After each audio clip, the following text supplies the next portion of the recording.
हरे कृष्णा। आस्था, श्रद्धा और भक्ति की फाल्गुन मास कथा श्रृंखला में आप सभी का हृदय से स्वागत है। इस पावन मास में हम निरंतर भगवान शिव की मंगलमयी कथाओं का श्रवण कर रहे हैं और इस समय चल रही है दिव्य विवाह कथा, भगवान शिव और माता पार्वती के अलौकिक मिलन की पावन गाथा। पिछली कड़ी में आपने सुना था कि शिव जी भव्य बारात लेकर हिमवन के द्वार पधारे। मंगलाचार और वैदिक मंत्रों की गूंज के बीच विवाह की दिव्य तैयारियां प्रारंभ हुई। आज हम उसी पावन प्रसंग को आगे बढ़ाते हैं। ब्रह्मा जी की आज्ञा से गिरिराज हिमवान ने अत्यंत भाव विभोर होकर अपनी पुत्री का कन्यादान किया। उन्होंने हाथ जोड़कर कहा, हे परमेश्वर, मैं अपनी ये कन्या आपको धर्म पत्नी के रूप में समर्पित करता हूँ, कृपया इसे स्वीकार करें। इतना कहकर उन्होंने पार्वती जी का हाथ शिव जी के हाथों में सौंप दिया। वह दृश्य अद्भुत था।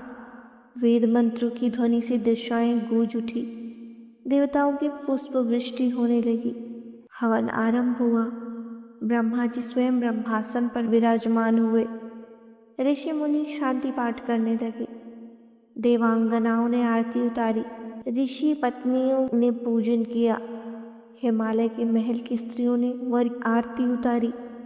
गंधर्व मधुर गीत गा रहे थे और महर्षि स्तुति रहे थे।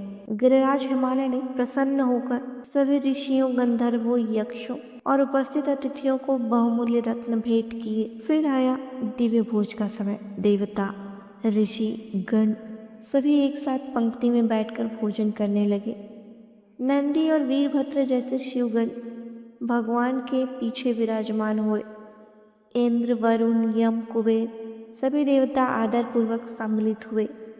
वहाँ 64 योगिनियाँ, भैरव, शाकिनी, डाकिनी, मातृकाएं और असंख्य गण भी उपस्थित थे। कहा जाता है कि शिवगणों की संख्या 11 करोड़ थी। ऐसा अलौकिक विवाह उत्सव तीनों लोकों में पहले कभी नहीं देखा गया।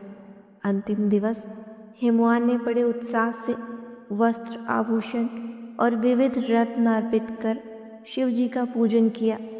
तत्पश्चात लक्ष्मी सहित विष्णु जी, ब्रह्मा जी, इंद्र और अन्य लोकपालों का भी विधिवत सत्कार किया गया। फिर भगवान विष्णु ने भी समस्त पर्वतों का पूजन किया। सह्याचल, विंध्याचल, मेरु, मंदराचल और अनेक दिव्य शिखर। ब्रह्मा जी ने कैलाश और लोकालोक पर्वत का पूजन किया। दूसरे दिन बारात विदा हुई। शिव और पार्वती दिव्य हाथी पर आरूढ़ थे। ब्रह्मा जी विमान पर, विष्णु जी गरुड़ पर, इंद्र ऐरावत पर और कुबेर पुष्पक विमान पर शोभायमान थे। देवताओं की वे यात्रा अत्यंत भव्य थी। कन्यादान रूपी महान दान से गिरिराज हिमवान तीनों लोकों में विख्यात हो गए।